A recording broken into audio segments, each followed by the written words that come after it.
the Suez Canal blockage and what it takes to unwedge a mega ship. As we know, this happened on Tuesday. The Suez Canal, one of the longest canals in the world, and it's about 120 miles long.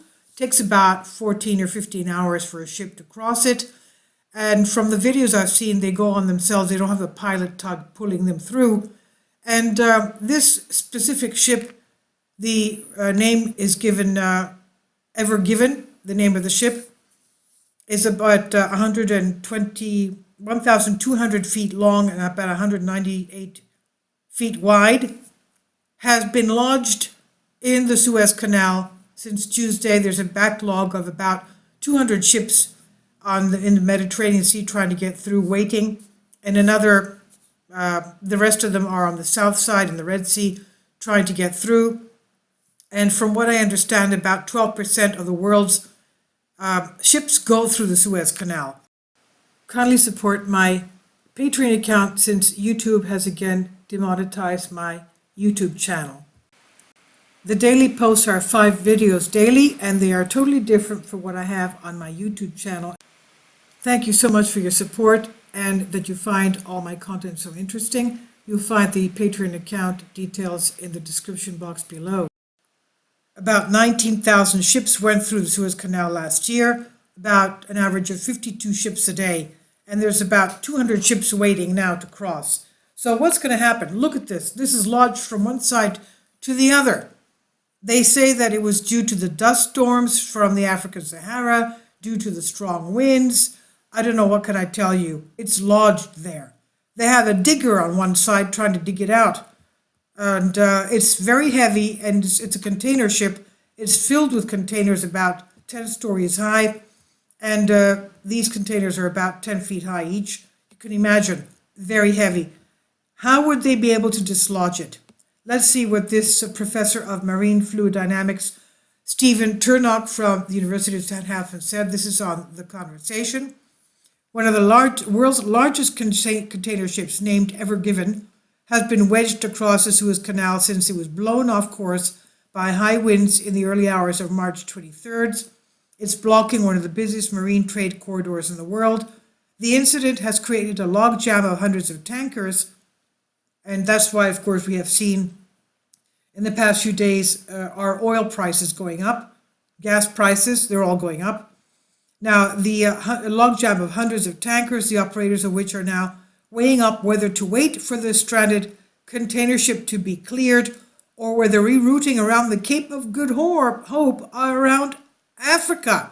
You can understand how long that journey is going to take, because these ships were bringing things from India, from Asia, all the way through into Europe through the Suez Canal. You can imagine when they have to go around the Cape of Good Hope of Africa, it's going to take them 4 times longer, 5 times longer, I don't know, depending on the speed of the boat, of the ship. Now, the rerouting around the Cape of Good Hope at the southernmost point of Africa will hasten their arrival at port. The decision hinges upon how long it'll take to refloat the Ever Given, tugging it away from the banks of the canal and back into operation.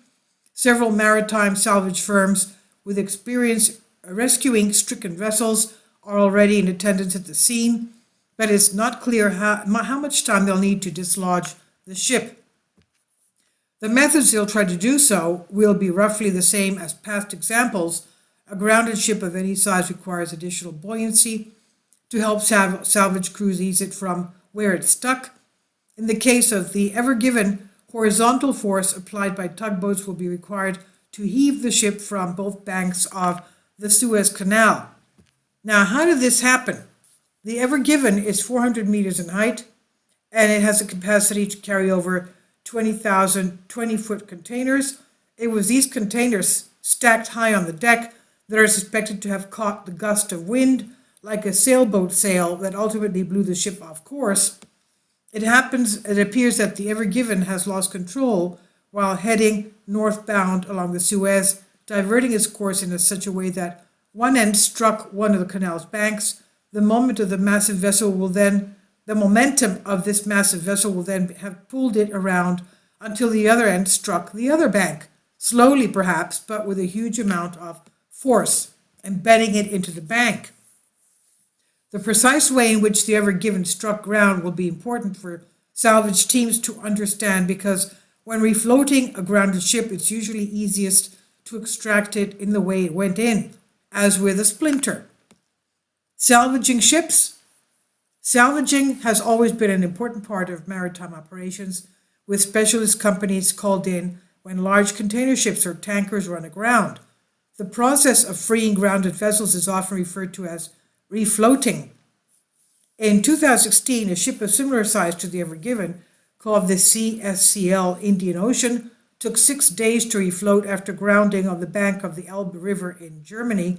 The same salvage techniques used then will be used this time around, albeit in the more restrictive environment of a narrow canal.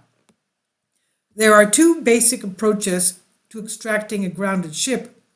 First, salvage crews will work to increase the vessel's vertical buoyancy force, which means the whole boat floats higher in the water.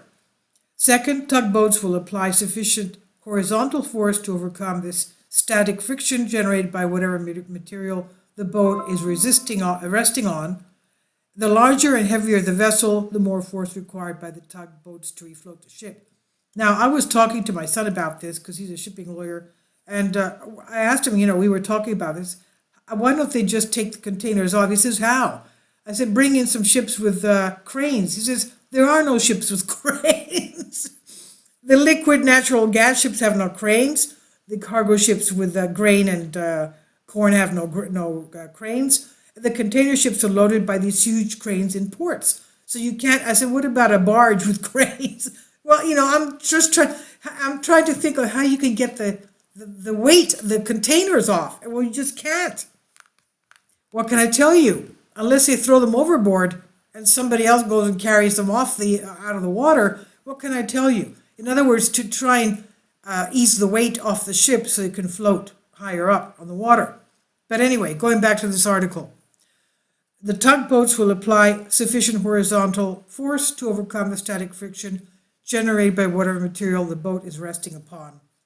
The larger and heavier the vessel, the more force required by the tugboats to refloat the ship.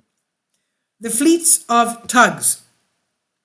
Swiftest to mobilize are a fleet of tugs, 8 of which are already in position at the site of the stranded ship, but reports from the scene suggest that tugs have already attempted an unsuccessful operation to unwedge the ship.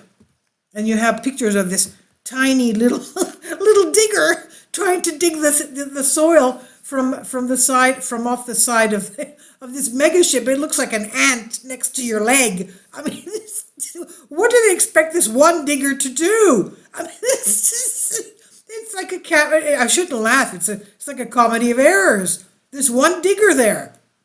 It looks like it's just going to fall into the sea at any point in time. Now, the previous salvage operations, buoyancy airbags have been attached to underwater sections of the hull to encourage it to float, but in the case of the Evergreen, this will need to happen alongside the unloading of the ship's cargo, the removing of all onboard ballast water, and the draining of the ship's fuel, all in an effort to make the vessel lighter and more buoyant before the tugs attempt another horizontal pull. The removal of cargo will be particularly challenging in this case, as we said, seeing as land access will be difficult due to the Suez Canal's sandy surroundings. A floating crane may be required, which will take time to transport to the ship and which will only be able to remove one container at a time. So that's what they can do, a floating crane, one container at a time. It might prove quicker to pump the fuel off the vessel instead of removing containers, which would require a small refueling vessel to pull alongside to take on the fuel. Those overseeing the salvage will have to access computer models of the vessel to tell exactly which load lightening strategy will be most effective. High tide. Despite all these measures, increasing buoyancy during salvage usually relies on a rising tide, which provides an extra boost in the sea level of the ship to potentially refloat upon. Unfortunately, the tidal range within the Suez Canal is limited compared to coastal waters, which will hamper refloating attempts, though a promising spring tide, which is higher than the usual tide, is due over the weekend. So it's difficult to predict the rapidity with which the components of the salvage puzzle can be brought to bear in the Suez Canal. This is not a standard salvage operation. The time pressure with ships queuing at either end of the strait will be weighing on everyone's minds. But with expert salvage crews now on hand and tried and tested refloating methods being put into place around the Ever Given, it's likely to be only a matter of days rather than weeks before the ship is unwedged from the Suez Canal. Hopefully it will be days instead of weeks. This was carrying cargo containers, as we said, from China to Rotterdam. So this is on the conversation.